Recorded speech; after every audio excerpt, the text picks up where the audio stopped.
Hello everybody, Ray Garner with Garner's Games, here to do my weekly comic review. This one we're going to go a little different. I'm going to go with the Avengers, number 33. Now, generally speaking, I do tend to focus on number ones because there's usually a treasure trove of number ones every week. And so it's kind of neat to get the new idea of what's going on. But every once in a while, I would like to jump back into an existing storyline and kind of review how it's going. And that's what we're doing this week.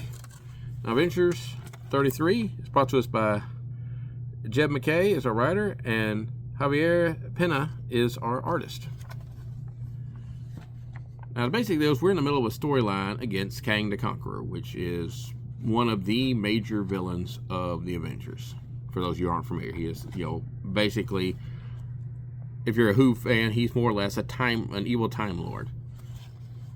But this one, we're focusing on, as the cover implies, the Twilight Court. And they're at the end of a timeline where the sword spaceship is plunged to the earth, and a couple, actually it looks like 3 Celestials are dead in the background. And the Twilight Court is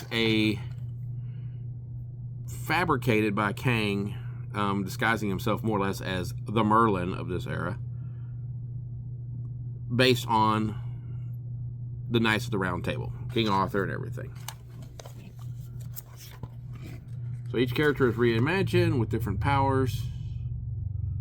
We have Lancelot, Arthur, Galahad, and so on. And they become aware of the fact that they were pawns in this big game that, what was the name that he used? Mirrodin, I think, was the name. And their decision is that they are to become Avengers.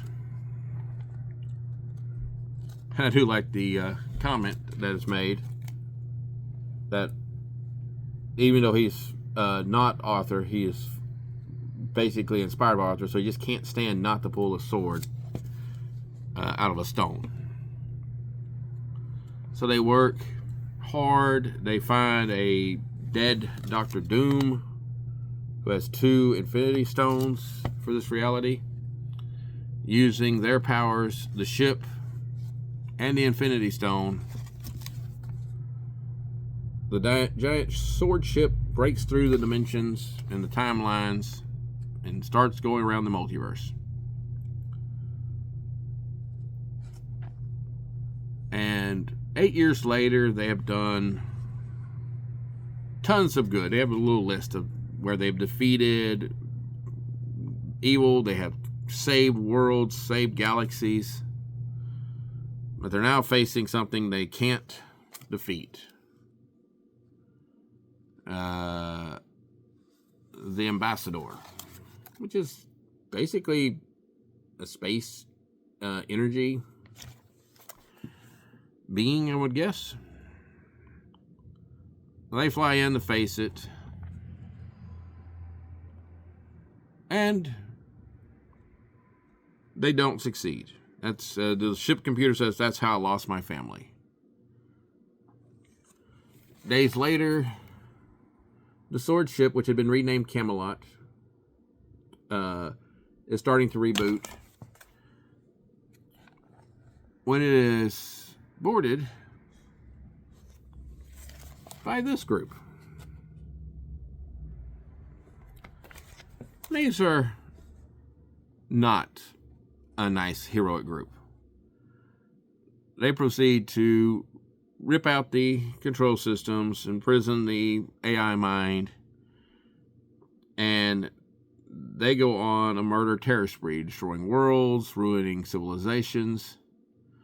It's been renamed the Impossible City 2 years later and dozens of ruined worlds later. And they have found a new dimension to jump to, and because they need a new sport and new subjects. And the 3-Eye character says, does this earth have heroes? It's never sporting without heroes to kill. And basically, that Earth orbit, we have They have many. Foremost among them is something called Avengers. And then the ship AI says, and this is how I would be saved. So this is basically a huge setup issue for the continuing story arc. The Avengers, as we know them, don't appear anywhere but in the top half of the main cover. The whole story is about the Twilight Court. So it's a good setup. Kang's always a great villain. There is a little bit of burnout for a lot of people on the multiverse, multi-timeline story arcs that have been going on throughout much of Marvel Comics and a tremendous amount even of the MCU. But Kang is a quintessential time character, so it makes total sense. He is one of the most important Avengers villains. So if you do like the Avengers, if you do like the current lineup, which, you know, as the picture shows, we have Captain Marvel, Storm, Black Panther, Captain America, Iron Man, Scarlet Witch, and Vision are our current main Avengers, which I think is a good team. You should check it out and kind of see what's going on. And, you know, expand beyond just number ones like I'm doing this week. Check out the series that are going on. Backtrack a few if you need to. But pick up a current story arc, find a beginning, and keep reading. That's what we've always done in comics.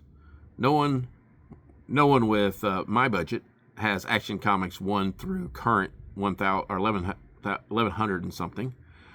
Even if you have, you know, the reprints, it's a tremendous investment. So you don't have to have the full story. You just have to have the full current story. So check it out. Avengers Assemble.